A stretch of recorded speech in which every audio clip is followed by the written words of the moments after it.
my past with James Charles. To start off, I've been anonymously mentioned in 2 separate videos, one being the Bye Sister Tati video, and the other being the Nikita Dragon X's video. But today I'm really only going to focus on the Tati video. So in Tati's video, she said she was disgusted by James' actions towards me, the waiter, in a restaurant in Seattle. So I'm about to tell my story, including all the details and direct messages between me and James. To start off, him and about 32 other people all came into the fancy restaurant that I was working in, and they were all there for Tati's birthday. And Tati and her husband came in and they helped set up the big table and everything, so we knew that they were coming. And at that time I really didn't know who James Charles was. I recognized his face, but I didn't know who he was. So when he came in with everyone, it was kind of a big surprise.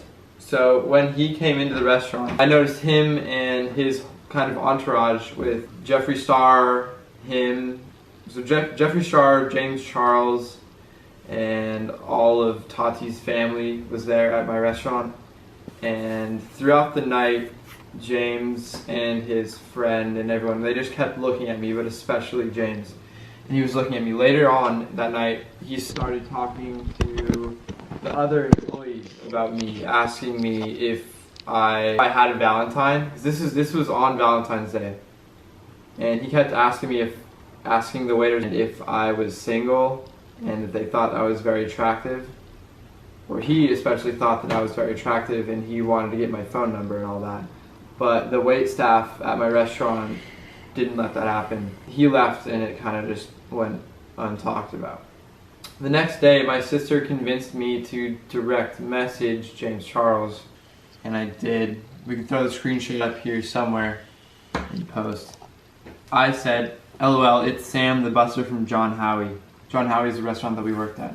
He replied with OMFG, and then I replied with LMAO. Then he asked me how I was, and then you can kind of read here, he's like, "Sorry about last night, you're very attractive." And then I responded with, "It's all good," very flattering actually. And he said, "Love that. Did not know you were 19. Oh my god, I am too." We proceeded to talk for a while. It was his last night in Seattle. He actually invited me out to his hotel. At that time, I was bi-curious. I had never done anything with a guy before, and I was curious. Later that night, he invited me out to his hotel room. When I got there, in the video, he said I was brought up by 4 security guards, but in reality, I was brought up by 1 concierge. But besides that, I get to the hotel room, we say hi, it's all fine. We end up watching a movie, and after that movie, he asked to kiss me. And I was very nervous, because I had never done anything with a guy, and I was bi-curious, so I said yes. And we ended up making out for around an hour, and if I'm being honest, he's the worst kisser I've ever kissed. Way too much tongue.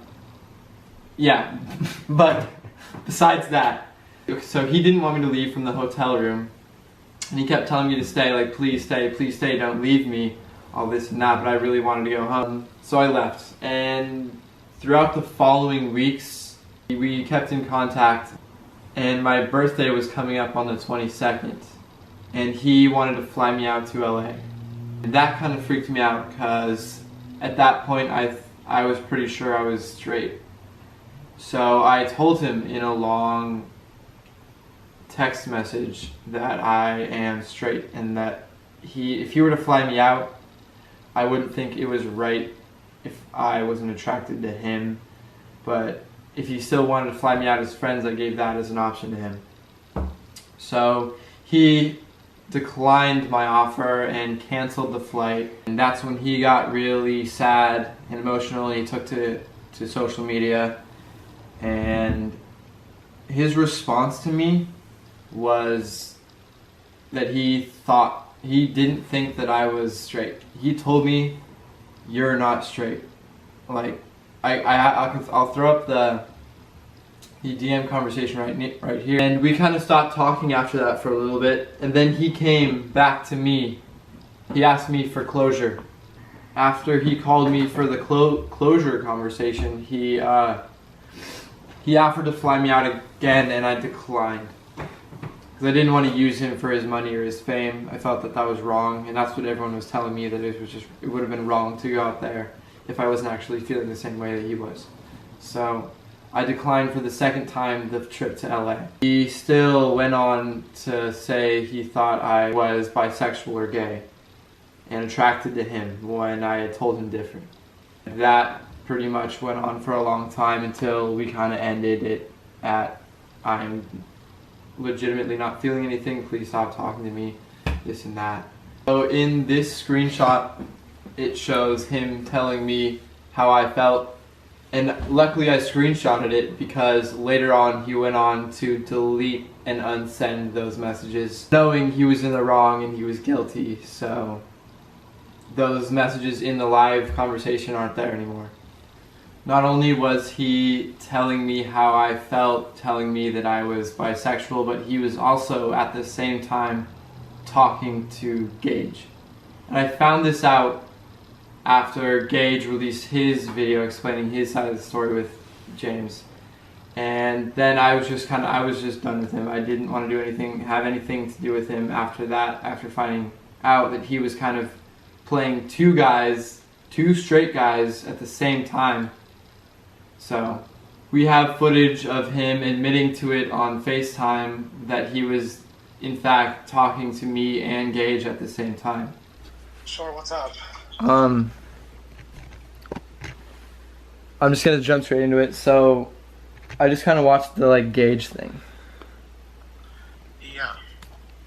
And I kind of, in all honesty, I think you were talking to him at the same time you were talking to me. Yeah, we were. It's why do you care? It's just, I mean, how would you feel if I was talking to and hanging out with someone else while you were talking to me, right? That's... You probably were. I wasn't. Well, thank you for listening to my side of the story and to hear what I had to say about James Charles. This isn't intended for me to get clout from this video. I don't really care, to be honest. I just wanted to kind of share my side of the story now that everyone's kind of opening up and give some more information to everyone. So thank you for listening. Yeah. This is Sam, and we're out.